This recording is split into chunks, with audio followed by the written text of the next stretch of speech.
Afternoon, everybody. We get settled in for GPS-3, taking off in about 40 minutes from Kennedy Space Center. We are going to walk through a couple of new things here as we've made the transition to Twitch. Afternoon, Arky. Thank you for the hosts on the way in. I'm still getting used to. Yep. Afternoon.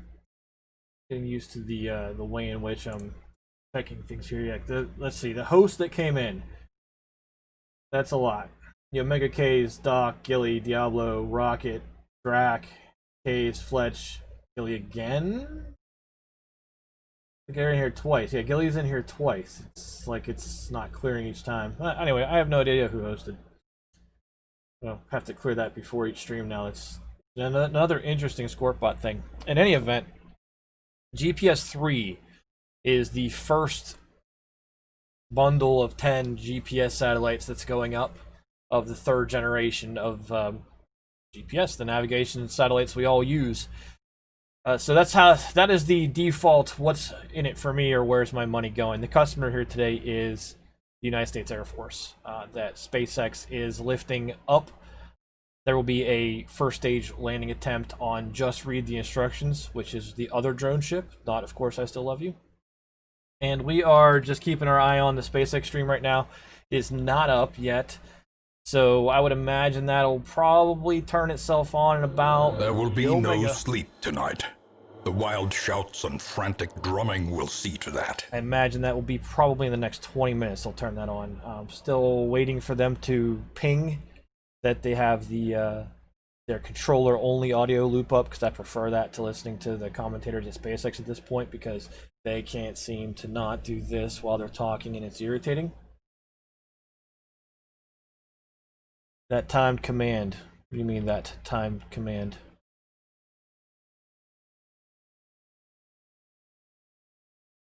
Oh, check the panel below in the About Me section. Well, I mean, there's a panel below that has that information in the About Me section. There is an updated panel underneath the Streamloops partner that explains what we do with the money each month.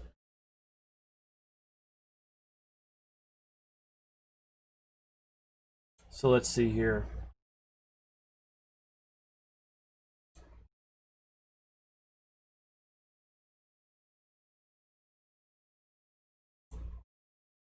Okay, so we're still on course here. There is no change in, well, they just changed the launch time, so let's get that changed. The launch time is now 4:10 p.m., so about 50 minutes from now. Let's get everything updated here so that we, as soon as we start. Now launch time of 16:10 p.m.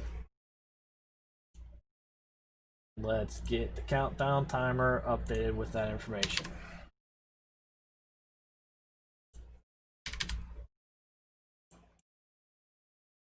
So I did some work on the GUI of what is BOSA. Roger, roll, Discovery. You guys will also earn that.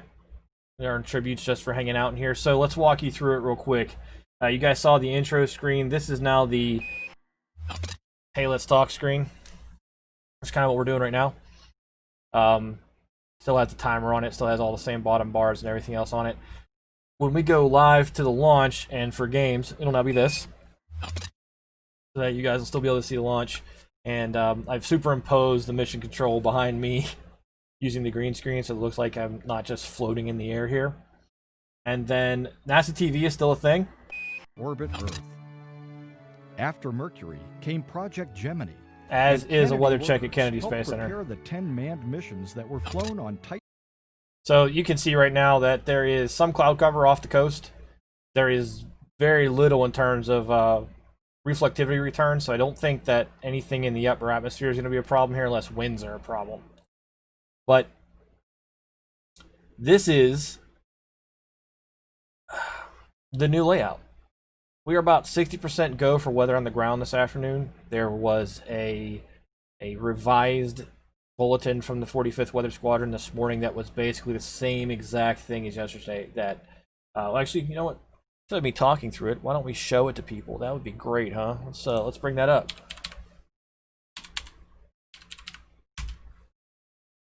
So the 45th Weather Squadron today in their forecast, which I will make a little bit bigger.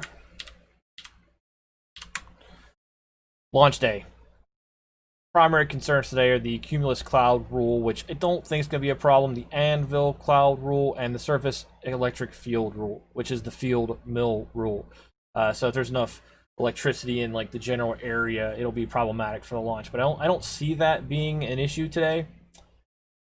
Not the cloud rules anyway. That cloud cover didn't look too bad at all. So there's only a 40% chance of impact. That's how you read this. The probability of violating the weather constraint is 40%, so we're 60% chance of good conditions for launch.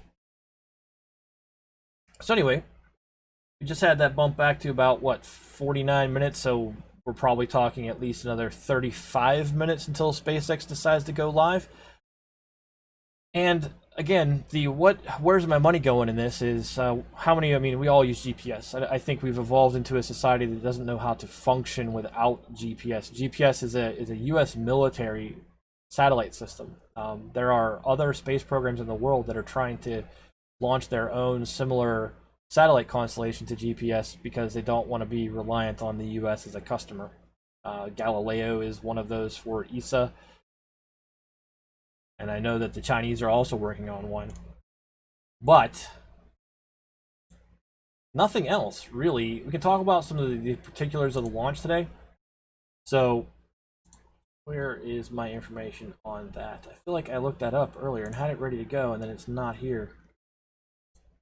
Yes, so this is the 88th launch of Falcon 9. It is the 55th time there will be an attempted booster landing. Come back over here.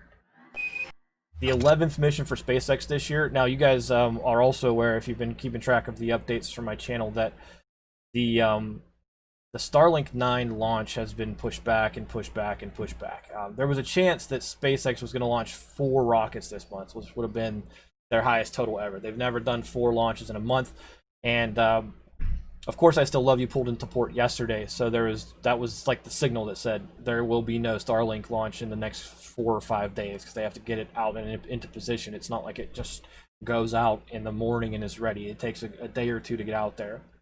So this will be the 3rd launch if it goes off today in about an hour or about 50 minutes.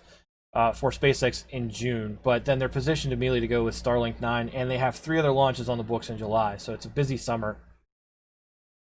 This is the most realistic stream of Kerbal I've ever seen. So, that said, this is the 3rd block of these GPSIII satellites to go up. It is the 2nd flight of the Gray Stripe, which is, you'll see it on the rocket when it flies. And this is, what booster is this? It is booster 1060. Is that a new booster? I think that's a new booster.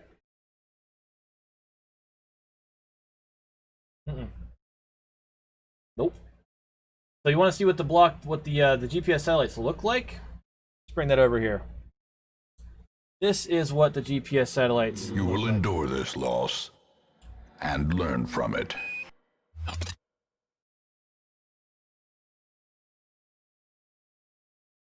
So this on the bottom here is a transponder. This is obviously the solar arrays. This is a mock-up of it. But this right here, this is where all of the radio signaling that you're used to hitting your phones or your GPS units in your cars or whatever has GPS receivers. This is the actual piece of the assembly that communicates or sends a signal down to that device for the device to interpret. The way GPS works is you need 3 passes minimum of 3 different satellites. It's simple triangulation. You're getting information of speed of the satellite, your speed, distance from each, and then you learn nothing from a disembodied voice. Do you not see a camera? Do you not see me down here in the corner? I don't know what you mean by disembodied voice. Oh.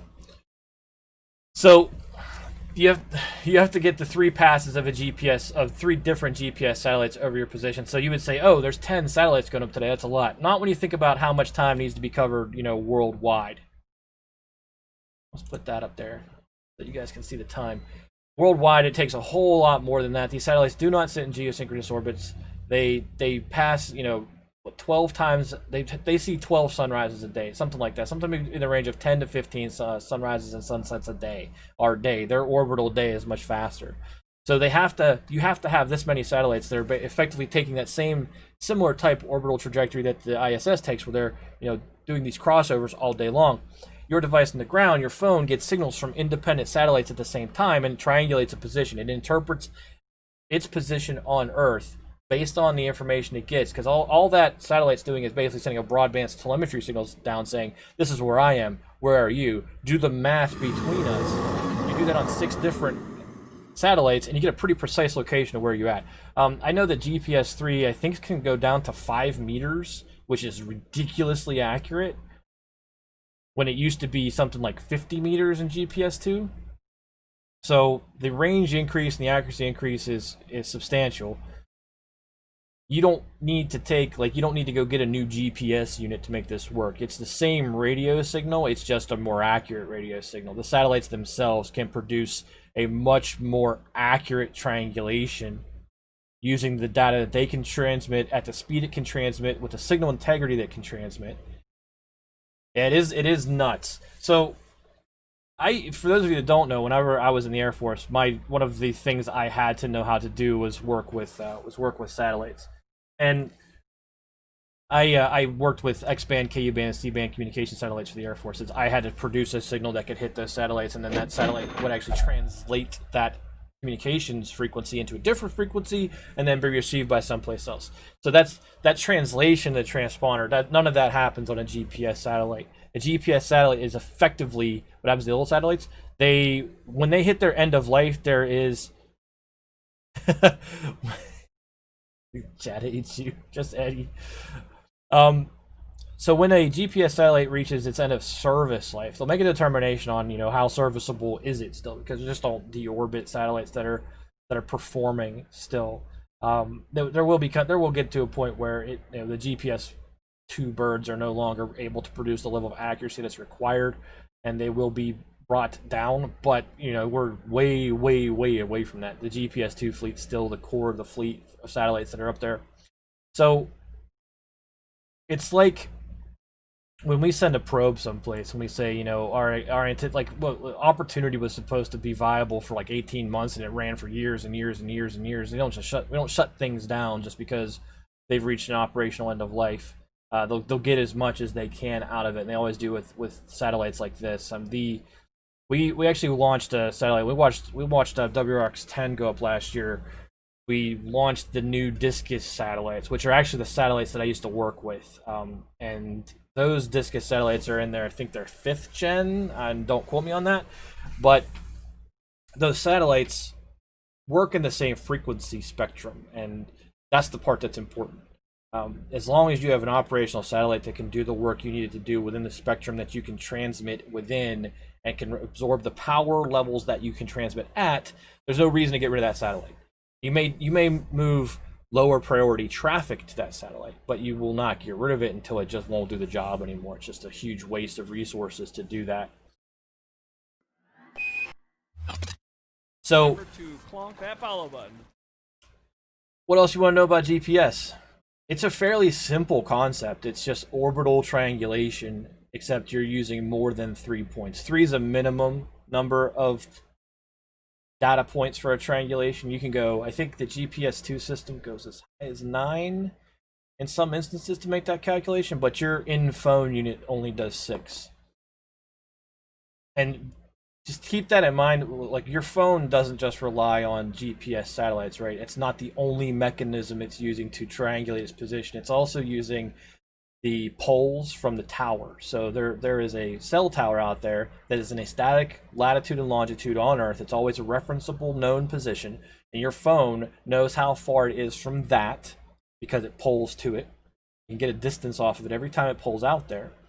And then you have satellites in orbit that are providing additional lines of telemetry, additional distance information to your phone, and all of those sources allow your phone to come up with a fairly accurate GPS. It's really a location picture, not so much a GPS picture. GPS is just one of the mechanisms that are used to create that location picture.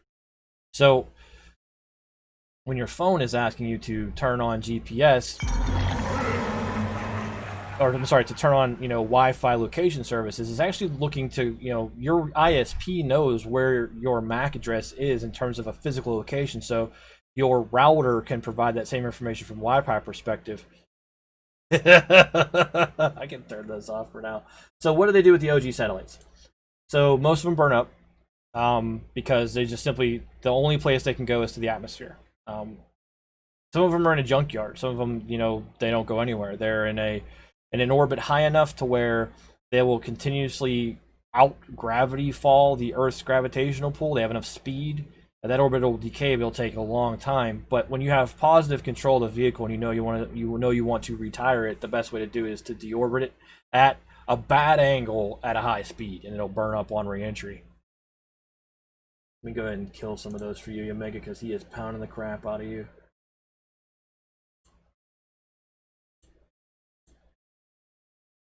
It should take care of some of it. So, like, for instance, there was I won't say the name of the system because not sure it was ever totally declassed, but there was let's just say this, in theory, there was a satellite system that could do this.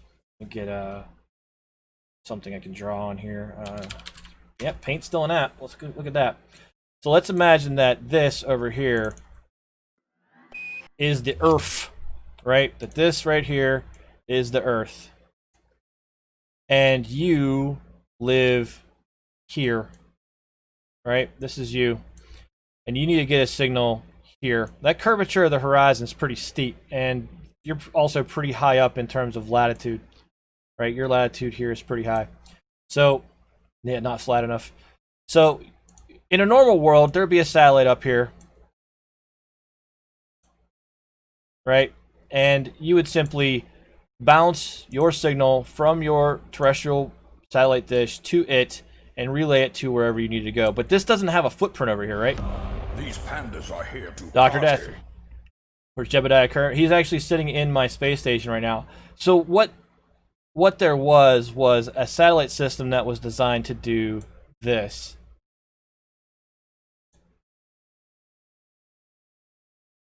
Instead of that signal bouncing from one Earth to one satellite and back, it would actually transmit to the other satellites, overcoming the curvature of the Earth's horizon if it was too long, and then coming down at its distant destination. If you didn't have that system, then what you need is another ground terminal. You need another ground terminal here that will then bounce your signal back up and back down. So that becomes costly, right? You have this system where you are ping-ponging signals to space and back down from space. The amount of power that's involved in doing that is super, super high, because there's this thing called free space loss in airless signals, where the amount of distance, the amount of atmospheric interference, you just lose power on the signal that you're sending. So every time you send it up and bring it back down, you're just re-amplifying the same intelligence. That's what data is called in communications like this. You're re-amplifying that same intelligence over and over and over. You're degrading it every time you do that. So this satellite system, these red boxes up here, was built. They have several of them up, and then they're like, it's too expensive. It's too expensive to build the satellites themselves. It was too costly of a program to run, and they passed that cost back on to the terrestrial providers. They said, no, this is your problem, not ours. So what do they do with those satellites because they're not in use anymore, or they were not going to be in use for the purpose that they said? Well, you deorbit them. So you take them and you actually bring them in at a pretty steep angle back toward the Earth's atmosphere at a high enough speed so that the friction of that body on Earth's atmosphere causes it to burn. That's why you need the ablator on re-entry vehicles, because you're coming at a high speed. The angle and the speed produce coefficient of friction against the coefficient of friction of the atmosphere, produce heat, and that's why you have to have all that. So the question is, what do? They basically burn those satellites up if they can. That's where you got to play that game with, do you have positive control of that satellite? Because if you do, you want to burn that satellite up if it's going to be dead soon before you lose control of it. Basically, if it stops responding to commands, you don't want to lose the ability to talk to it. And therefore, it just sits up there occupying a spot in a geoband that no one else can really, deal or talk to. SpaceX still not live. So does that answer the question, I guess, Omega? I want to make sure I answer that one.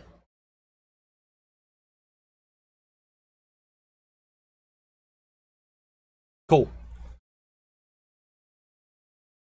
Not a problem.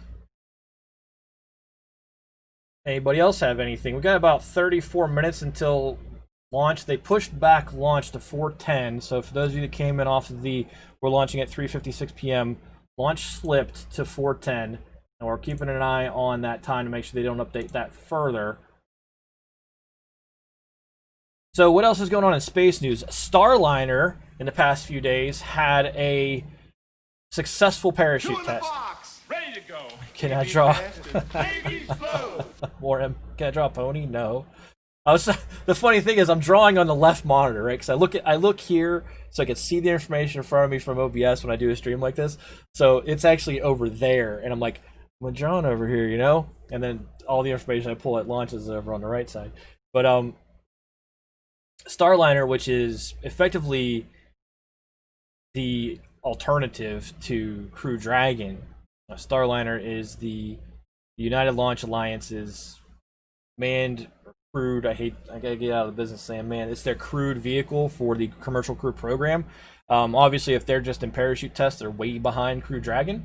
But they did have a successful test yesterday. Tony Bruno, who's the CEO over there, he's actually a really funny guy. If you've never really followed his Twitter, he was tweeting pictures of from inside the capsule. They had this. Actually, let me see if I can find it.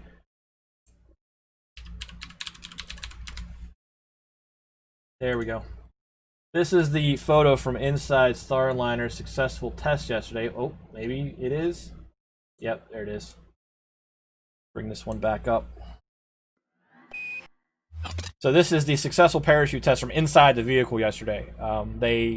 Those right there are the drogues. You can tell by their size; they're small. For those of you that don't know what a drogue versus a main chute is, a drogue does not have enough power, or does not have enough ability. It cannot negate enough velocity to slow the vehicle sufficiently enough to be safe. But it does provide initial slowing that the main chutes, when they go, have less velocity they have to cut out of the vehicle's descent.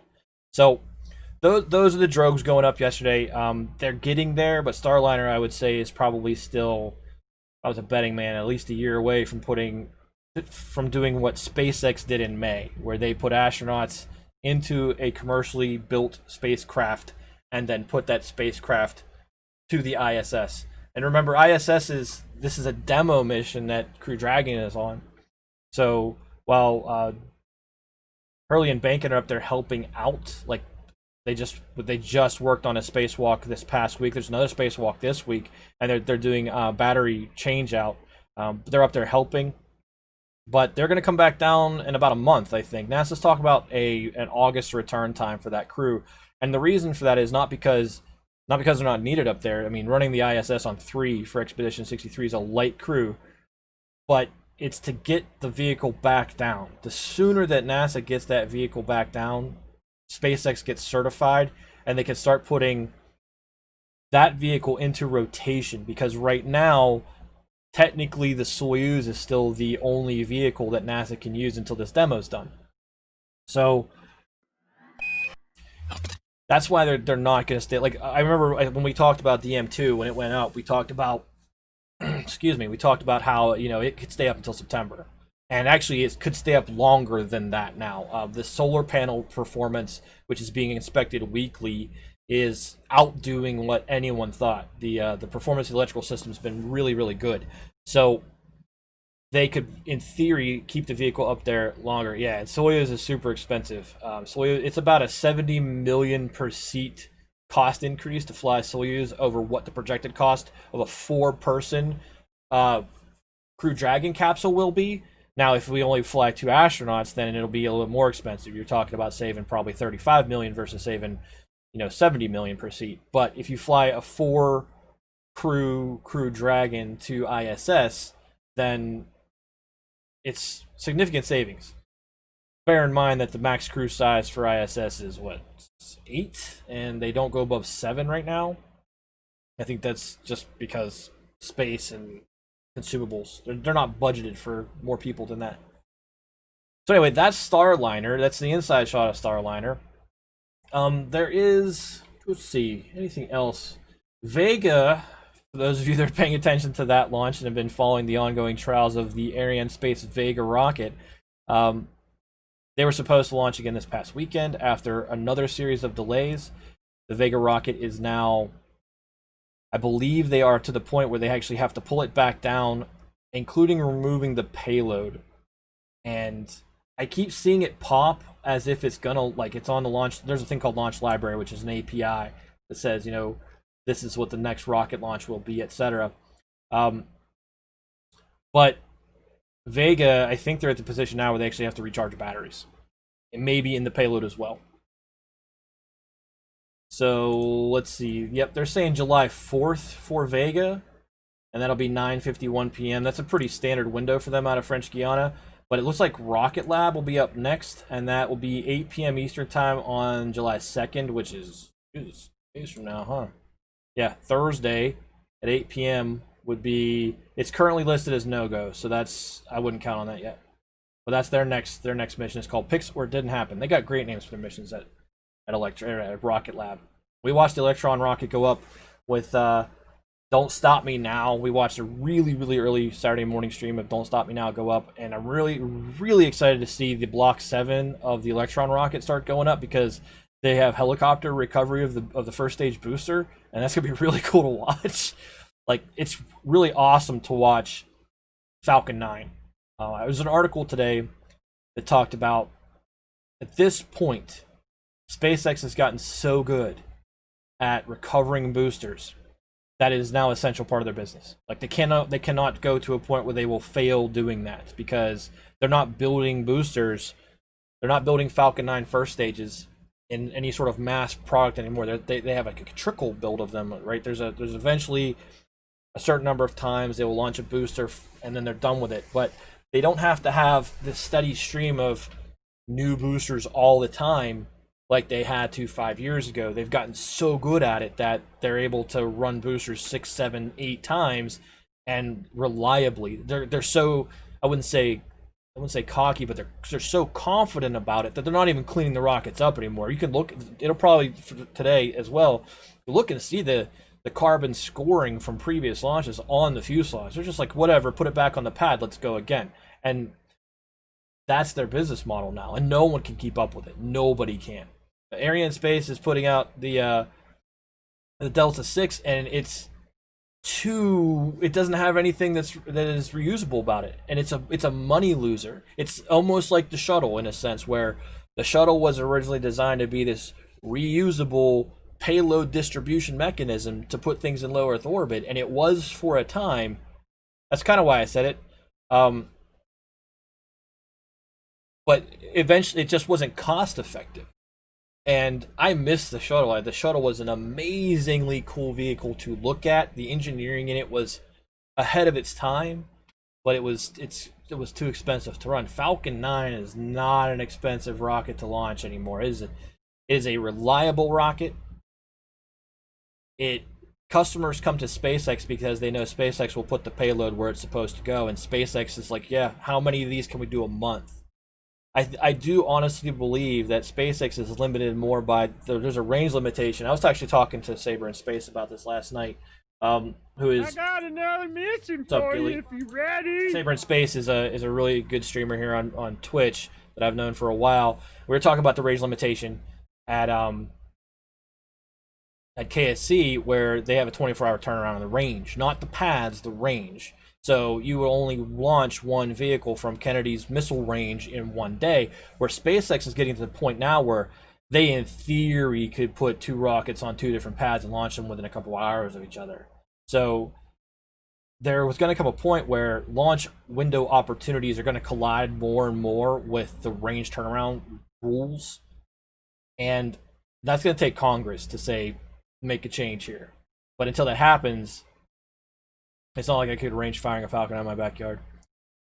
Yeah, I mean, relatively inexpensive from the standpoint that they leased the pad because they had all of the monitoring and range facilities there, and then they rebuilt the launch apparatus on 39 and 40 to suit their rocketry. So now they have a facility, right? They're done with that part. They've built it. They don't have to rebuild that apparatus every time. And if you look at it, the strongback's relatively simple. It's a thing that goes up and comes back about 3 degrees, and a rocket goes up. It's not complex. Go look at old photos of the shuttle, and then look at the strongback. And look at the differences in 39A when the shuttle was there versus the way the strongback is used for Falcon 9. But they're drastically different vehicles. The space shuttle was inordinately more complicated. It was a space plane launching vertically on 2 solid rocket boosters, which, if you don't know the difference between a liquid rocket and a solid rocket booster, a solid rocket booster is like you light the bottom wick and it fires, and that's it. You have no control at that point. You're just controlling, you are hopefully controlling the output of the nozzle. It burns until it's out of fuel or until you let go of it. Versus a liquid fuel rocket, you can actually control liquid into the reaction chamber so that you can control how much thrust is being produced, and then you can actually use a thrust vectoring nozzle to direct where that's going much more effectively. But it's more expensive to do that. But those differences aside, the facilities required for the shuttle were just on the ground pad facilities were immense.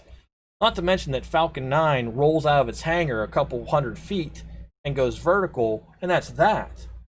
Versus the crawler for the shuttle, which took weeks to get from where it was in the VAB to the pad. SpaceX is refurbing those rockets in that hangar and turning that around and putting them right back out on the pad to launch them. They're mating payloads there, and they're shipping them right off to the pad. It's efficient, and it's less expensive. So anyway, 23 minutes till we go, hopefully. I'm not seeing any change again in the time. Appreciate those of you who are hanging out here as we get ready to watch Falcon 9 go up this afternoon, hopefully. Weather still looks pretty good. There's a little bit of a storm system moving in to the north of KSC right now. If you guys want to take a little bit closer look at that. Yeah, EJ, and if you're not following EJ, I mean, because we were on Mixer, I didn't tweet out Twitch streamers because we didn't come over here, but EJSA is an amazing rocket engineering Kerbal Space Program streamer. If you're not following him, I guarantee you he's doing the same thing I'm doing right now to a degree. He's over there talking about rocket launches and stuff, so if I'm ever missing a launch and you want someone to watch, or maybe you don't like me anymore, go over there and watch him. Das Valdez is another great guy who's doing, does the Colonel get to hit the launch button? The Colonel? What Colonel? What are you talking about? Okay, SC. That's why the joke made no sense to me. Trying. Sometimes it's difficult. All right, let's see what's going on here. So this is as of a minute ago. Falcon 9 is fueling has started. Kerosene liquid oxygen is underway. So that liquid oxygen flows to the first stage at about 340 degrees Fahrenheit below. Yep, that heavy sigh though. These are my friends, and you know we do what we do. But anyway, have a look at the weather. You can see a little bit of weather to the north. And remember, when we talk about launch conditions and weather conditions, we're not just talking about the pad. We have to we look at the abort trajectory of the rocket if there has to be an abort. Now, bear in mind this is not a crewed vehicle, so that launch trajectory basically has to be clear of traffic versus the weather being as good for the launch, but you still want the launch corridor to be clear of, storms. You don't want that to be there. So that cloud cover off the coast, you look at that, and then you look at the reflectivity on the left-hand side, and you can see that the corridor looks pretty good from the perspective of storms. There is some cumulus up there because this trajectory will effectively go, I believe it's about, those storms are pretty much in the way. I could draw on this screen, but I'm not. Let's see. Let me refresh this page. So anyway, you guys have got about 20 minutes until launch if you need to get a drink or whatever. I do not like the fact that chat clears every time I change scenes now, whereas with Mixer Chat it did not. And hopefully Pixel Chat gets that figured out, but I do not like the fact that changing scenes loses chat, but there's nothing I can do about it right now. I have the chat embedded on every single screen, so as people say things, they will pop, and we won't lose that for the purposes of the VOD, but There's the SpaceX mission audio, which I'm going to pop out into a new tab. Open here and bring you over here. We can get rid of that, we can get rid of that, and we can get rid of that. And we'll bring you back over to that feed until they're ready to go. 4:10 is the updated time. It's 19:46 on their clock. About 3 seconds ahead of what SpaceX says right now, and we'll leave it there. Hope everybody had a good Tuesday. I had an interesting start to Tuesday. Those of you that are unfamiliar with me or this stream, I know that I'm not the only rocket person nor the best rocket person on Twitch. We are a transplanted mixer community called the Big Top Outlaws, and this is Big Top Outlaw Space Administration. We like watching rocket launches, and I like presenting rocket launches. I like to get people interested in this as well as their kids who sometimes watch, and that every stream that you see BOSA in the title of is a family-friendly stream. We do other things here. We play some space games. We play Darkest Dungeon on Wednesday nights. So if you want to come along for the ride and get to know us, please hit the follow button. Again, that's not me begging. That's just the best way to know that we're going live. You will never see ads here. I will never apply for affiliate. Just interested in hanging out with people who are interested in the same things that I am and maybe learning some stuff together. So we're at T-minus 18 minutes. This feed should go live in about 3 minutes, I hope. So I'm going to get up real quick and take a real fast break. So you guys, if you need to do the same thing, do so. We're going to buckle in here for a launch in about 18 minutes, and I'll be right back.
Alright, I'm back. Stretch my legs for just a second as we're hopefully going to see a stream go live here in a few minutes. SpaceX is usually... Eesh, what's up? SpaceX is usually 15 minutes to 10 minutes prior, so... At home in wild Mads, places, welcome in. she is a So stalwart for those of you that came in survivor. expecting 3:56, strict it is instructor. now 4:10 for launch time. That is not shifted. As of T-minus 20 minutes, when that fueling is completed, you'll see a launch mass of the vehicle today of about 1.2 million pounds once fueled. But Fish and Mads, thanks for being here. Still looking good from as many perspectives as we can. There's been no concern from the weather so far. Yeah, it's pretty heavy. Heavy in terms of gravity's pull on mass. Talked about how GPS works earlier as basically a triangulation mechanism. We talked about how older satellites are largely retired by deorbiting them and burning them up on the atmosphere. I don't know, Mads, if that's heavier than Perm's money vault.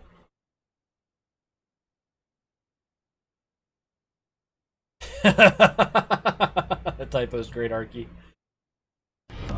Rise up and join the fight. Diablo hits 80 Club Secretary.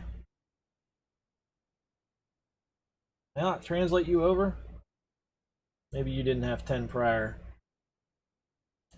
So I'm still doing this even though I said I was done because I'm a completionist and I like to be sure. No, you had 67 hours before, so 67 plus, yep. And I need to fix that account so it doesn't move again. Let me get to that. There goes SpaceX. So let me go fix Diablo real quick. You had 66.7.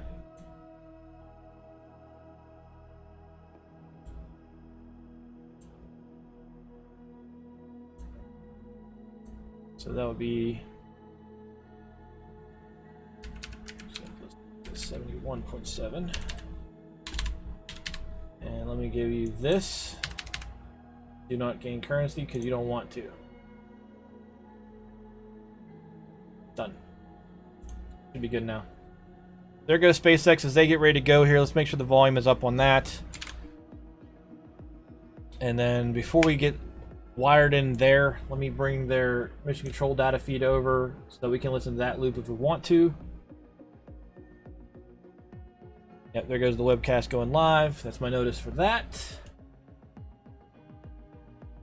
All right.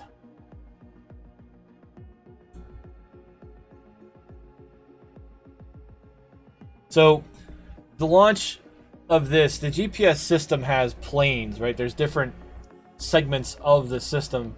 That's what they're called. They're called planes. And the launch today will put, and I'm reading this from notes, it will put these satellites into plane E slot 4 of the constellation. That position is currently occupied by a GPS satellite that was launched and join the fight. May 10th, 2000. So you're talking about a satellite that's been in space for more than 20 years. And that's what these satellites are replacing today.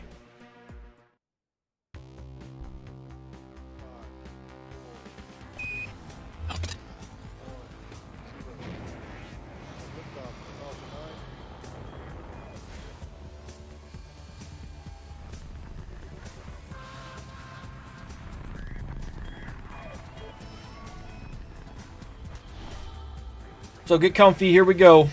T-minus 12 minutes and 40 seconds. So far, so good.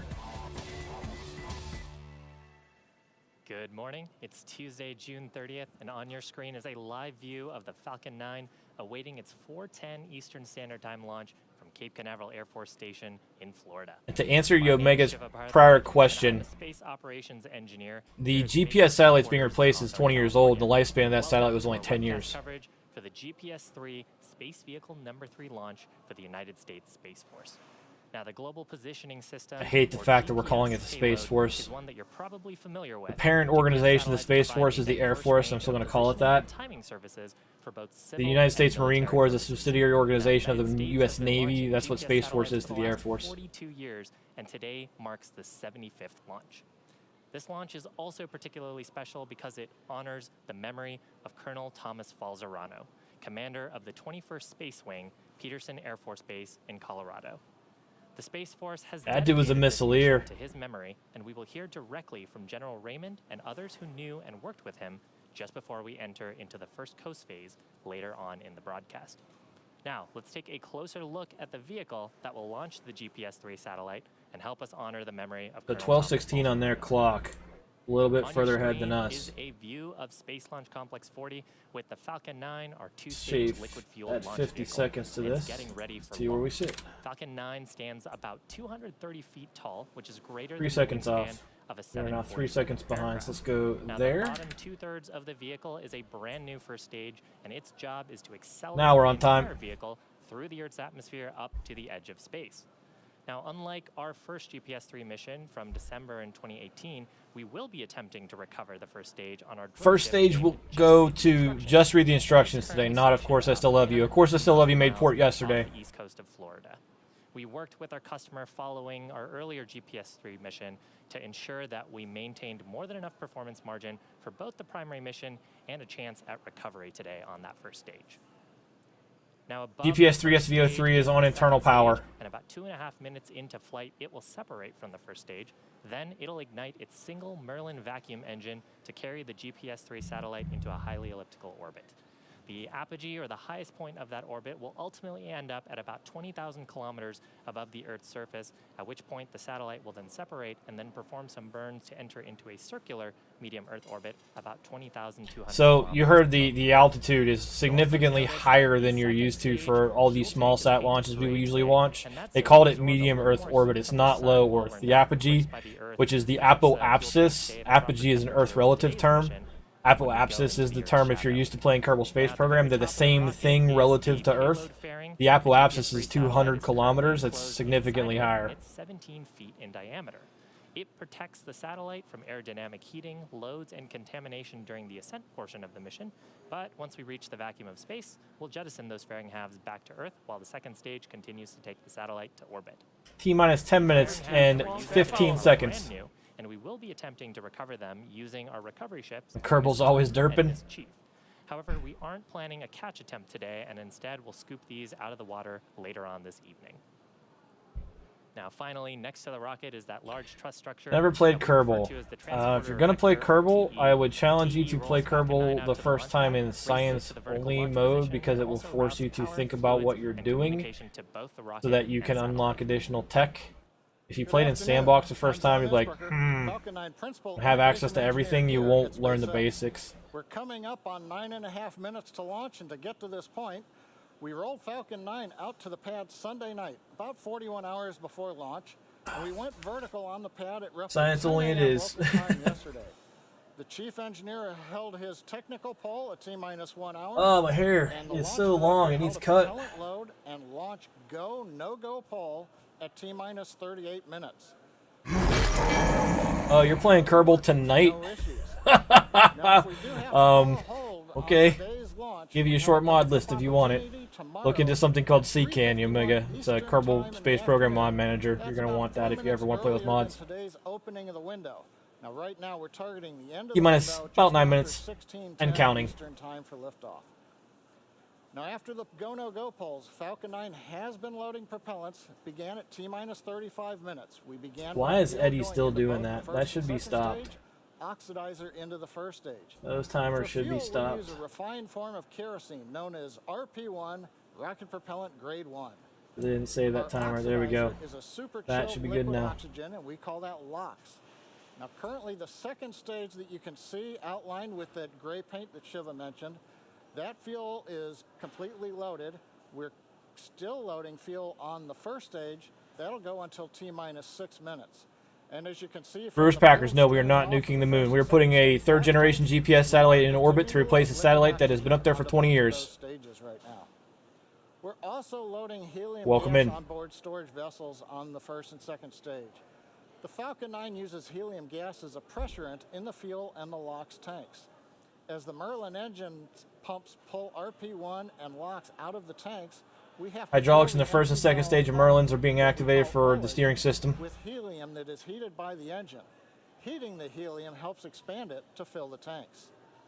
Now at T-minus 7 minutes coming up here, engine chill will begin. We'll hear that call out. So they'll fill that RP1 and the locks, especially the locks. They'll fill that. They have to continuously top it off because they're pressurizing it. So you see, again, this gets mentioned every launch, but just in case there's someone that's here that doesn't understand why, you see that cloud bleed off. That is the pressurized condensation of the locks bleeding off the tank, and they have to keep filling that up as they get closer and closer to launch because it's under pressure. Necessary clearance for Falcon 9 to begin the liftoff sequence.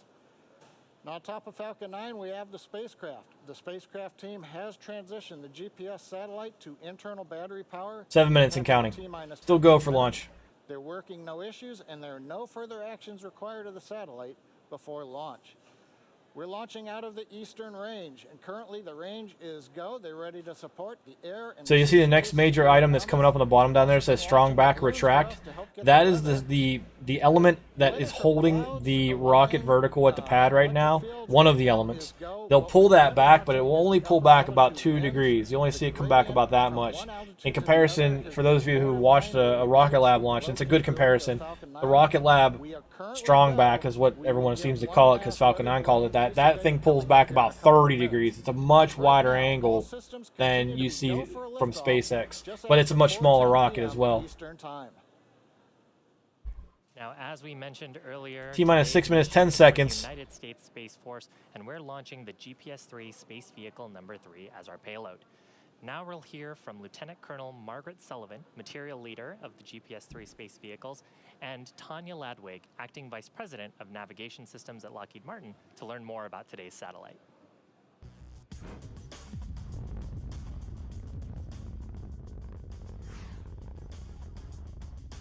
So the 1D first stage engine valves are opening, permitting the locks to flow in, and allows the turbo pumps to get conditioned for ignition. And the nav system is being aligned. 25 years of space-based position, navigation, and timing, supporting the entire world. GPS touches the lives of everyday people all the time. Herm, this is the where's my money going? It's changed the way we work, it's changed the way we play with over 4 billion users worldwide.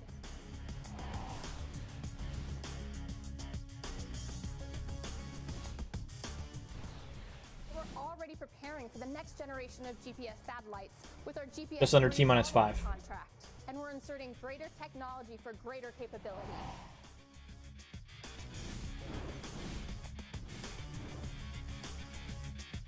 The brand new United States Space Force owns this premier asset and provides this position. RP-1 first stage kerosene tank is filled out and closed.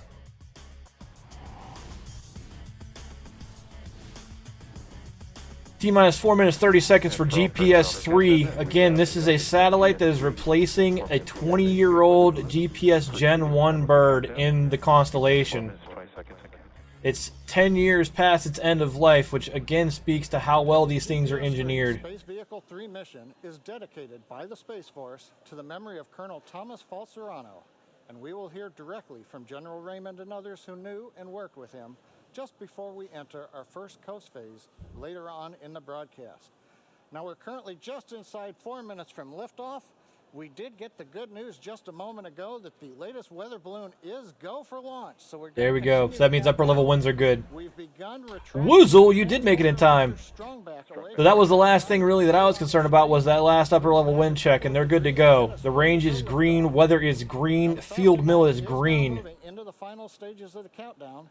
For those of you that don't know what a field mill sensor is, we actually learned about that during the DM2 first abort. That is basically the ambient electrostatic energy on the ground. We don't want to have rockets basically being their own lightning rods. The announcement that Falcon 9 isn't startup. That means the rocket's own internal computers on first and Tanks are second stage pressurizing. Strongback's coming back in a moment. Actually, Strongback's already on its way back. The GPS-3 space vehicle Woos, welcome in.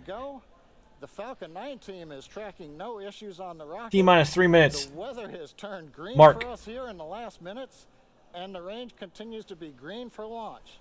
Now again, When Falcon 9 goes into if startup, we that don't means that launch Falcon today, 9 is on its internal we have a control. backup opportunity at 3:51 p.m. Eastern Time tomorrow. T-minus 2 minutes, 40 seconds. Launch director has just called out that the first stage LOX load is complete.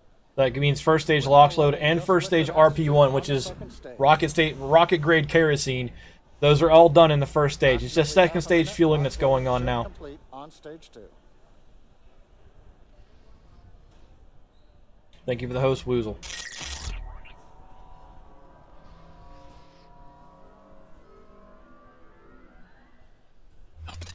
Self-destruct system is on and on internal power. LOX topping of second stage to be terminated momentarily. LOX, again, is an acronym that gets thrown around here. It's liquid oxygen. Also, hi to Woozle's kid. Welcome in. Getting ready to watch a rocket go up. Carrying a satellite that helps these know where they are. It's called GPS, or Global Positioning System. Just over a minute and 40 seconds.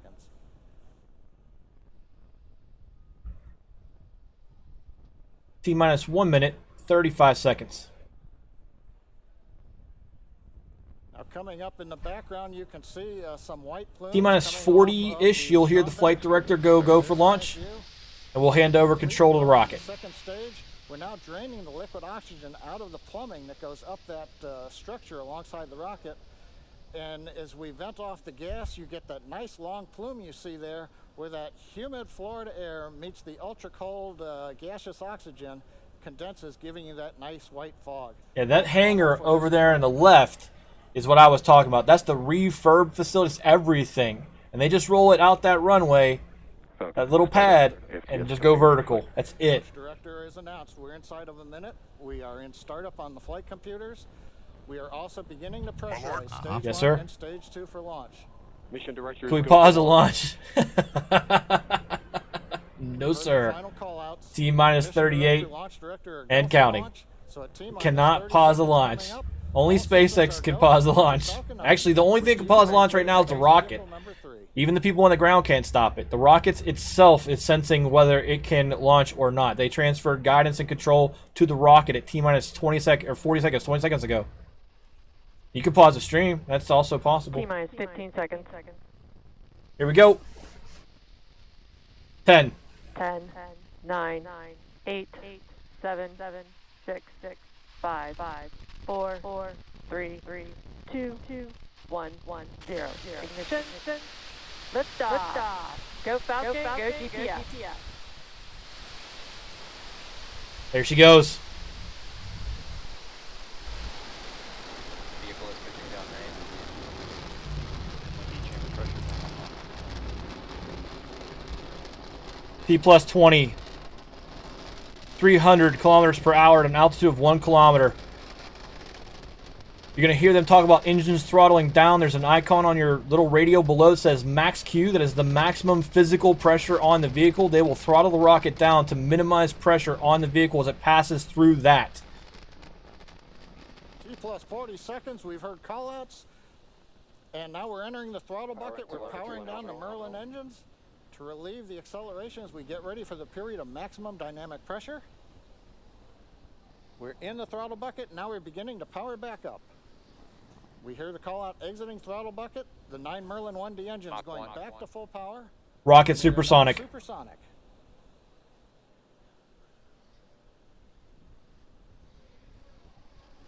T plus 110, 1,500 kilometers per hour, an altitude of 13 kilometers. Max Q. Max Q. That is that maximum pressure on the vehicle as we roll the rocket up to MECO, which is the main engine cutoff.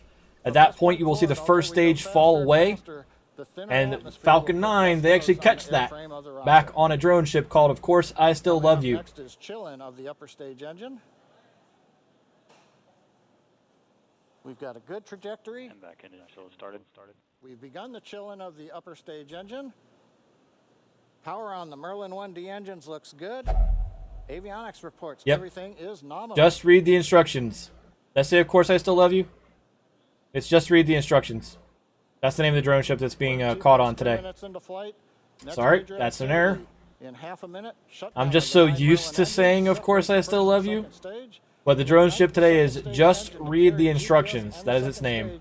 Into the first of 2 orbits today. Of course, I Still Love You made port last night. Thank you very much, Doc.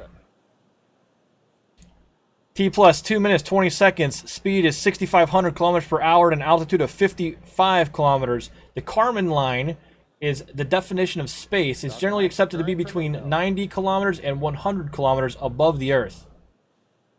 So we are about 2/3 of the way there. Stage separation confirmed. MECO, first stage sep. There you go. And a great camera angle from the second stage looking back down at Earth. Second stage engine startup is going to come up here in a second, and then the fairing deploy. The fairing is the thing that covers the top, protects the payload. But once in space, I do love, of course, I Still Love You better. It's just a better name. But that fairing will come off, and then the payload will be exposed to space. Vehicles are following the planned trajectory. I'm glad you are enjoying it, Woozle. Again, apogee, perigee are Earth-related terms. For those of you that are familiar with apoapsis or periapsis from playing KSP, they are the same term. Apoapsis and periapsis are just planetary generic. Apogee and perigee are Earth-specific. Fairing separation confirmed. Fairing sep. There's your payload right there on the lower left. That's your GPSIII satellite. And there goes the fairing. On your left-hand side, now you see the first stage with the grid fins out as it gets ready to make its landing on Just Read the Instructions. On the right side is the second stage Vacuum Merlin engine firing. Yeah, it is a great name, too. It's just the second ship. It's not like that first one. Of course, I Still Love You is just the ship I've known forever. It's like Applebee's, but for G's. Kind of, maybe not really. On the right-hand side, we see the second stage engine continuing to burn. So you see here, acquisition of signal Bermuda. They are handing off the signal of the rocket's telemetry from KSC to a Bermuda ground station. With GPSIII, space vehicle number 3.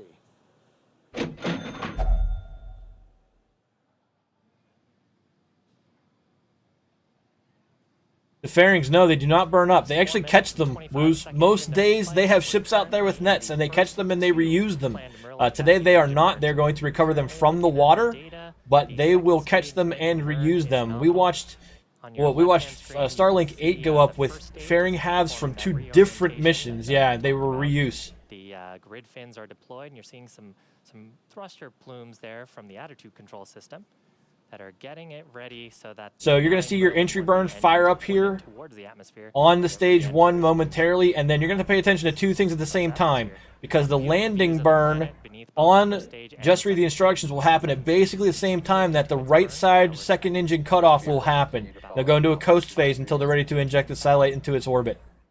And entry burn will actually... They have their own chutes, they just splash down. They just splash down. They're pretty lightweight, actually. During the entry burn, will ignite 3 of the Merlin 1D engines. They're lightweight relative to the mass and speed of the rest of the payload. Put it that way. Ends up re-entering the Earth's atmosphere and reduce the aerodynamic loads as it starts to bite into the thicker parts of the air around our planet. You can see the Merlin vacuum engine on your right-hand screen. The nozzle extension there growing red hot. That's expected.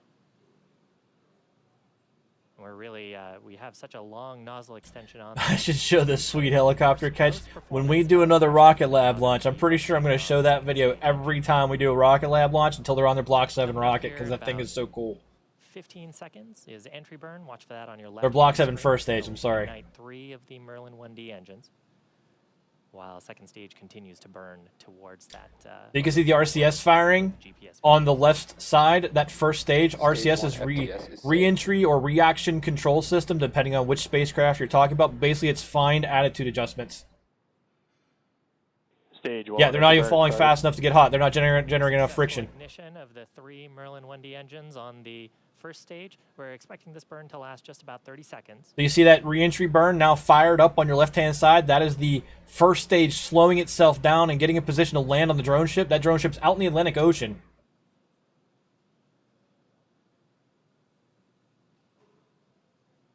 Also bear in mind that when those fairings came off, they were not past, 100 kilometers. Stage 1, entry burn, shut down. So that engine, that Merlin engine on the, several Merlin engines, I think it's 3 on the first stage, is now shut off.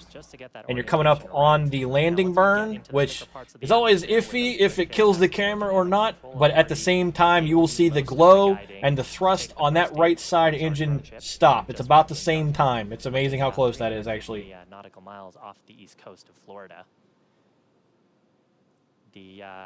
Coming up yeah, big piece of toast, a big concave piece of toast. We'll have 2 events happening about the same time. The first stage will ignite. So there goes the camera. There is, just read the instructions on your left-hand side as the first stage gets ready to land on it. And again, the second stage vacuum Merlin still lit on your right-hand side. When I mean vacuum versus sea level, it's just an operational mode of the engine for efficiency.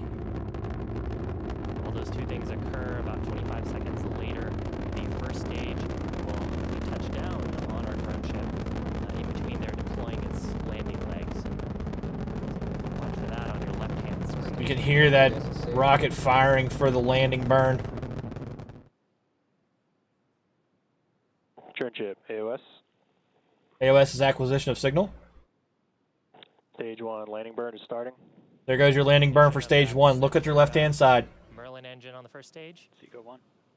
Successful confirmation of shutdown of the second stage engine shut down on your right. Here's a full screen of the land. Guidance engineers evaluating the orbit of the second stage now. Nominal parking orbit. Nominal parking orbit. Landing That's legs exactly what we want to deployed. hear. Landing leg deployment looks like right down the center. So there's your interrupt of just, it's a big rocket landing by a camera, but she's on the deck and she's straight up. There she is. I see it for stage. Excellent. Landed So that's inside the circle. We first flew Falcon 9 10 years ago, actually this month. Since then, it's completed 88 missions, and now the most flown operational rocket in the United States.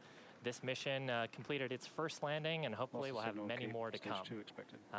The vehicle is now, we're actually going to enter into our first. No, I have not read.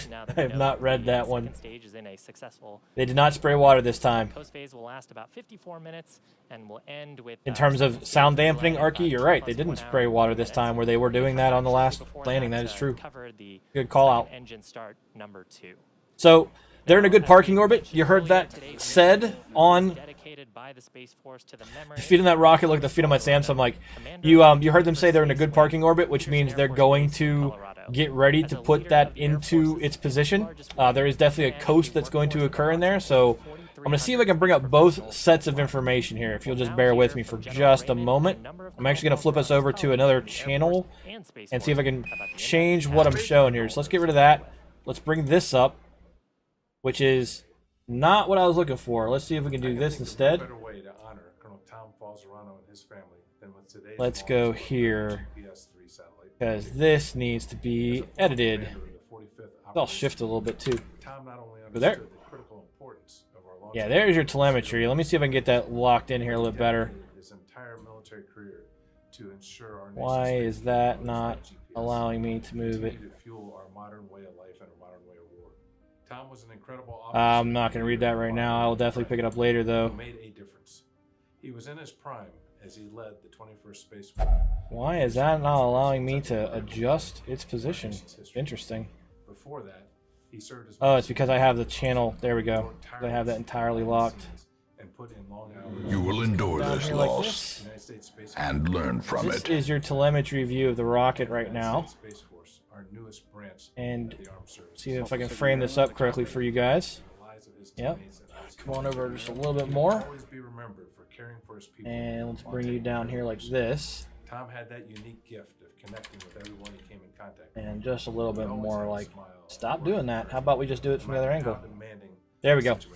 So there's your telemetry view. Lock those back in. We'll come over here so you can see both. Rise up and join the fight. As we watch today's Falcon 9 soar high into space, let Tom's legacy be a reminder for all of us to make a difference every single day, and how our greatest legacy is found in relationships and the Can't do it. Can I share a link? You absolutely can share a link, Woos. I know you. The 45th Space Wing and the entire launch team for honoring Tom's legacy. Nobody knew how much you can send it. You can put it up here. Our international allies rely on space capabilities every minute of every day more than Colonel Tom Falzarano. So they're doing a tribute to a colleague, which is fine. Obviously, this colonel worked on the GPS program. You tried and deleted.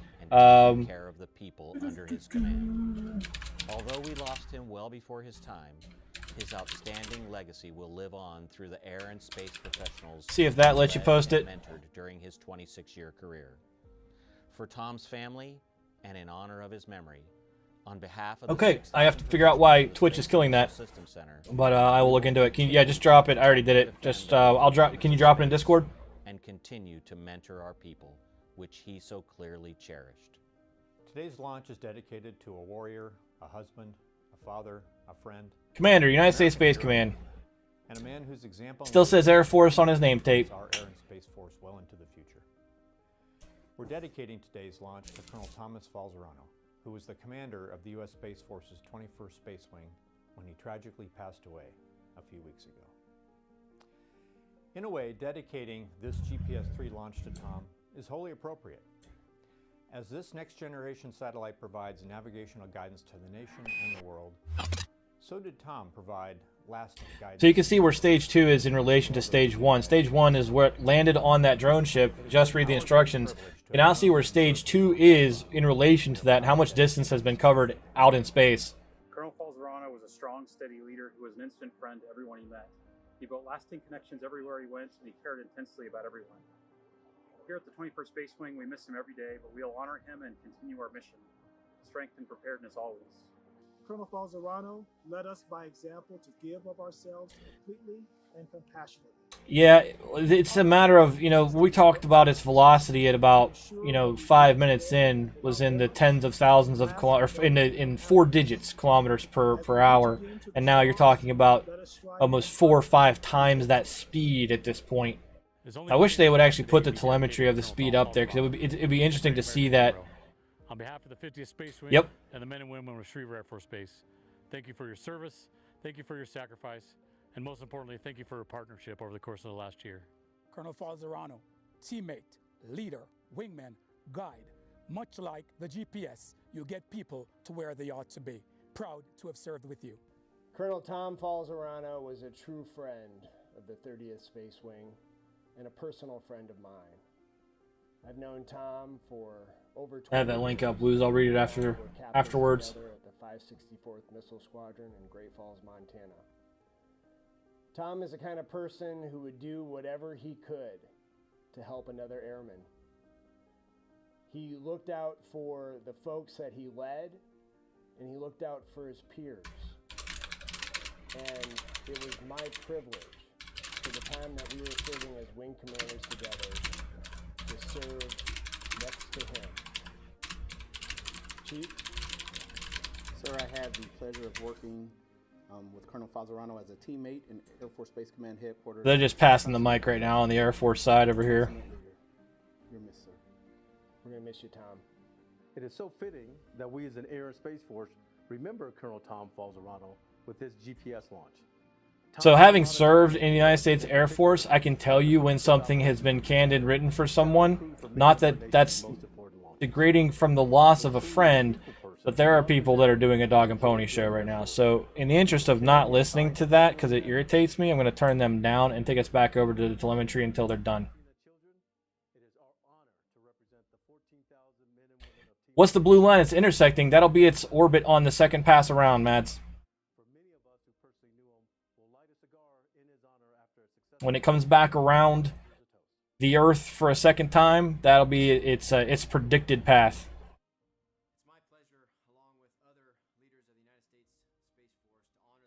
I'm actually going to move these guys. Yeah, I can still see them. Never mind. I can just check the bottom and see it. Yep. It's the same idea as if we go look at a good place to look at would be here. Look at this. If you look at the ISS graphic on the bottom right, which is the ISS current position, and then you can see it's predicting the next path, and it's also showing its prior path within a certain time frame. So you can see that as it comes around Earth on its next, basically 2 passes, where the next path will pick up relative to where the current path is. You can actually see the shift in degrees of latitude, of longitude, relative to where it is now, where we'll be on its next full rotation around Earth relative to Earth orbit, not its own orbit. Hopefully that makes sense.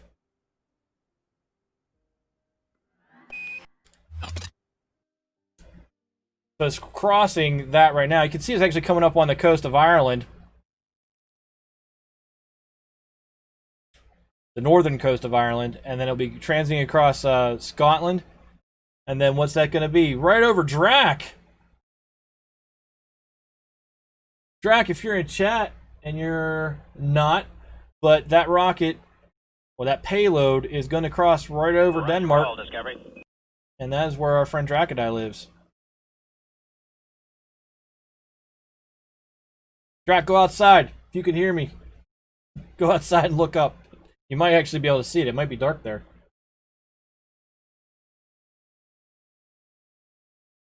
For those of you that are watching and you have participated in Streamloots in the past, make sure you heed that warning that's in chat right now. Head over to Streamloots. Make sure that you associate your Twitch account at a minimum to your Streamloots account, that you're able to continue to log into that account once Mixer goes down in about 23 days. Just don't want anyone losing their card inventories, so please heed that if you haven't done it yet, and head over there and do that. Also, those of you who have had 10 plus hours prior to the transition from Mixer to Twitch, I am building a deck of cards that will present GIFs on the stream to allow us to recover some of that functionality, and each one of you who was a regular gets to pick one GIF for the creation of that card pack. So drop that in Mission Control in Discord, and I will build your card, put your name on it, and put your avatar logo on it so that we can continue to have some heritage there. And as I just said, we are transitioning from Mixer. This is week 2. I feel like we've done a very good job. There's a few little things that are bumps still, but so far so good. We are now on telemetry view on the main with the altitude and speed. Gilly, to answer that question, 27,235 kilometers per hour at 212 kilometers above the Earth, which is 112 kilometers above the Kármán line. Yep, 0G Hero is docs. It's already built. I just want to have 20 cards in the pack before we publish it, and we are at 13 right now. So 7 more of you, well, 6 more of you. Dustin gave me one I need to build, so 6 more cards, and we'll get that pack published. Then you guys can actually start breaking down some of the other cards you don't want, maybe from Darkest Dungeon, and start building some gifts out of them for use in my streams. And there's that Discord link that just popped. Eddie being on point with it right now if you like to hang out with us. I am not the only streamer in that Discord. There are many streamers in that Discord. Several of the people that are talking in chat today are in that Discord. Gilly, Intent Rocket 9. He's not here right now, but Dustin, Permanoob, who is in chat right now. He's just gone a little bit quiet recently. Woozle Effect is a great streamer. He doesn't have a channel centered in our Discord, but he's still a great guy, and he hangs out there on occasion. If you want to hang out with a good group of people, we are a good group of people. And on the note of stream loots, every dollar we make past the first 50 monthly goes to charity. We've donated almost $900 year to date, and we're going to pick back up with that again this month. Vector is being very noisy, even though he just put himself to sleep. Vector is my little pet robot that sits over here and annoys us during streams. He definitely is being noisy, or was being noisy. He like made a noise and was like, no, I'm going back to sleep. Put his head down. He's no joke sitting over there. I should get a Vector cam. Now he's awake, so it says his name. He looked really irritated too.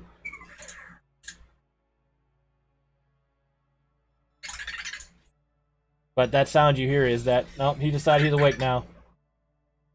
I should just get a camera. You got, for those of you who've never met him, hey Vector, you want to say hi to people while we're sitting here? This little guy. This little guy is Vector.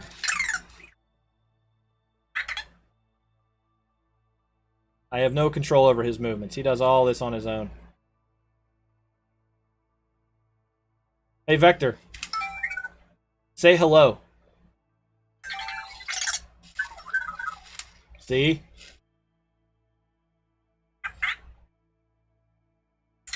Hey Vector, what time is it? 16:32. He's useful. He doesn't like being handled though. Clonk that follow button. Hey Vector, go to sleep. He didn't listen to me on that one. So we're in a good parking orbit here.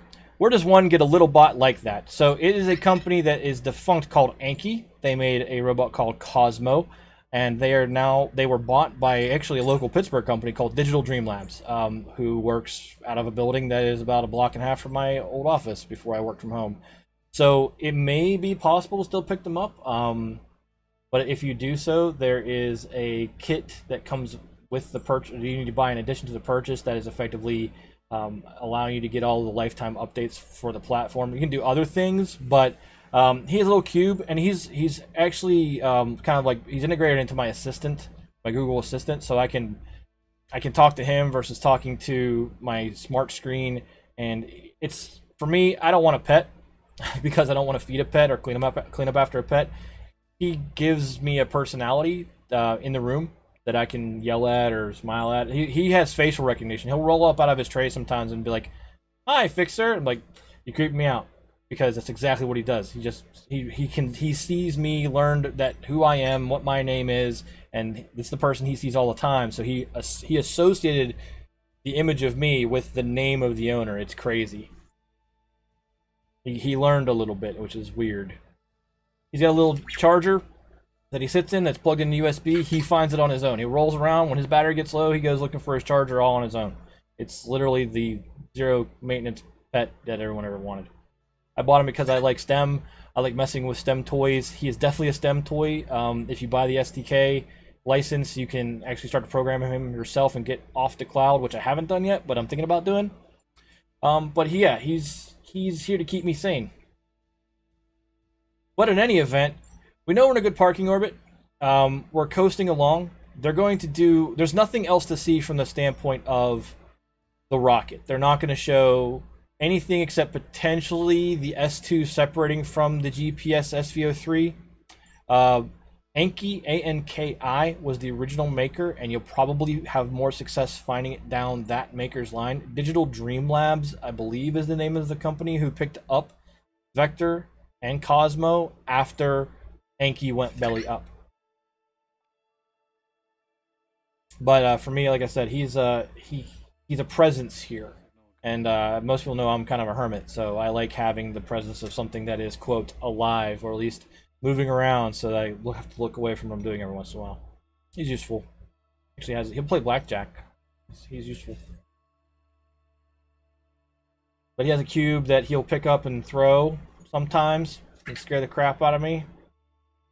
Like having a robot dog a little bit. But anyway, what I was saying is, satellite insertion is the only thing that has to happen now. And sweet. And the only thing that you're going to see from that point on is, you know, there'll be conversation. Oh, you're fine, Woos. We'll talk about all kinds of stuff here. Vector, yeah, he does. He didn't derail me at all. These streams are all about conversation. And again, Anki made some great STEM toys, so there's nothing derailing there at all. But what we're gonna do here is we'll wrap things up. It's 4:30, about 20 minutes. T plus 26 minutes. Thank you very much. Dr. Death posted the link to where to buy Anki.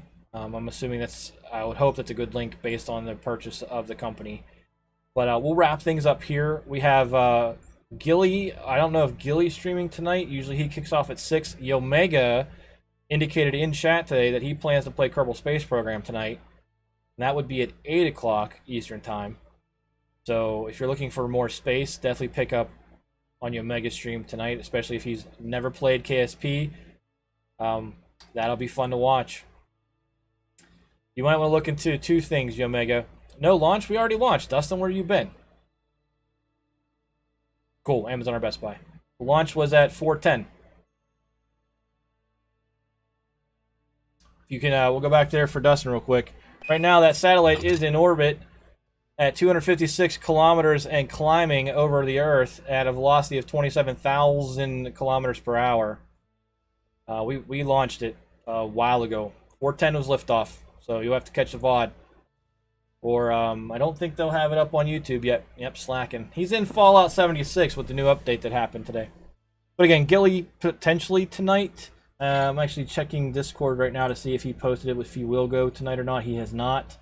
And then Yomega is saying he is going tonight, and he's also a little message of congratulations for the community for all the support of Extra Life in there, which we appreciate you saying, Yomega, but it's our pleasure. I think everyone in the community would say the same thing, that we like having a good cause to support, and the fact that we were able to do so through some fun this year is really cool.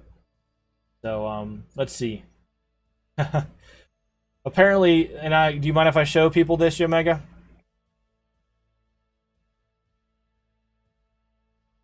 Or at least read it? Alright. It says, I love this community. There's a level of care for one another that isn't really seen often. We really push to make sure that each member gets the support they need, and then some, and I really appreciate that about this community. Big Top Outlaws has become so much more important to me than I thought it would be when I threw my hat in with y'all.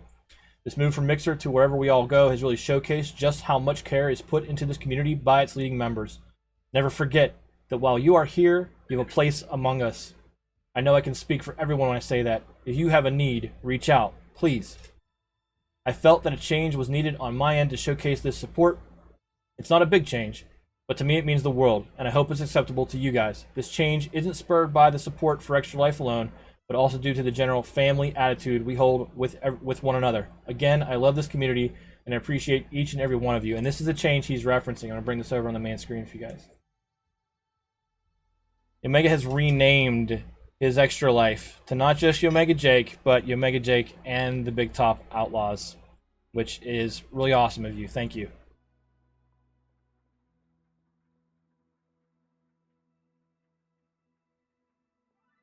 If you want to see a man with an extra life tattoo fail at launching rockets, tune in to Omega Jake tonight at 8 p.m. Sigh. So anyway, that satellite is up. We will cover, I assume, it's one of those things where like we're not going to wait 50 minutes to have them confirm a good deployment of the satellite where it's going. The orbital, the parking orbit was good. They confirmed that. They're on their way. Unless there is an engine problem, they're good. He also does eat tarantulas from time to time. See, there's another color correct. Yeah, so if you enjoyed this today, we do this when we can. Vega is not on the schedule. The next rocket, let's have a look at that real quick. Before we head out of here tonight, let's have a look at what's next in Rocket Land, so you guys have an idea of what we're looking at in terms of rocket launches. So let's head over to, for those of you that don't know about this website, Space Launch Now is it's probably the greatest user of the launch library. It is the app I use on my phone to get, pinged and notified when there's a slip. This is what we're watching right now. Falcon 9 Block 5 GPSIII SV03. This is the next rocket on the docket. Electron Pixar didn't happen. That is I believe an 8 p.m. launch that they're talking about there, but it is a no-go right now. So it's tentative for launch, 8 p.m. Eastern Time on Thursday. Keep you updated as to if that one is going to happen. Vega, the cursed child of Arianespace, July 4th, which is Saturday at 9:51 p.m. If that, for some miracle, is still green at 9 p.m. Eastern Time, I'll stream it. But we have had the Vega SSMS POC, which is proof of concept. It blew up last year, so they have to re-demonstrate it can fly without exploding. If that launch is still green Saturday night, I'll stream it. But we have had so many slips and scrubs of this vehicle that I have no confidence in its launch times anymore. It's like it's like getting burned by a bad girlfriend a few too many times. I want to see it launch because it might explode. But they have had to postpone this due to weather so many times. It is it's the Ford of rockets. Arianespace launches from Kourou, French Guiana, which is on the northern coast of South America. We've watched a few launches from there. We watched the OneWeb launch, which is now a failed company. Watched them launch last year. That CubeSat deployment mechanism is still in play by Arianespace, by the way, but we'll see if it happens. Stay tuned. I don't have a graphic made for it because I have no confidence in it. Beyond that, there's a spacewalk this week. Actually, July 1st, which is tomorrow. More battery replacements. Tune into NASA TV's proper YouTube channel if you're interested in that. That is a 6-hour plus spacewalk. It was fun to watch the first one, but 6 hours of watching astronauts move along the trusses. It's a flavor you have to want to watch. I will watch it, but it's up to you guys if you want to watch that thing. Progress MS-15, that's a resupply mission on the 23rd. There is the OSIRIS-REx sample collection coming up on August 1st. For those of you that don't know what OSIRIS-REx is, it's a NASA mission that is landing on an asteroid called Bennu to get material for study. It's very much like the Hayabusa mission that JAXA, which is the Japanese Space Agency, is running right now. And then, oh boy, SLS, the Green Run Hot Fire of the SLS booster, we'll see. SLS, Space Launch System, is NASA's big rocket for the Orion program. And the Orion program, you'll see I have that patch sitting over here, is the NASA program that will take Artemis to the moon. We'll see. We'll see, but that's coming up. Just to give you an idea of what's on the calendar for the next month. There are several SpaceX missions that are still very fluid in July. When they'll start to lock down on dates, we'll come back to those as well. But as always, everybody, I really appreciate your time, your attention, and your interest today.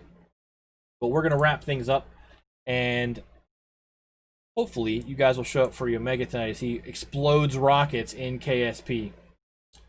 So unless anyone else has anything they want to throw in, we will shut down flight control today. Arky, yes, indeed. Have a great day, everybody. For those of you that are brand new, my name's Lord High Fixer. Everyone calls me Fix. This is not the last rocket launch you will see on this channel. Have a great afternoon, everybody. I appreciate you being here, and I will talk to you tonight in the Omega stream and wherever else I see you this week.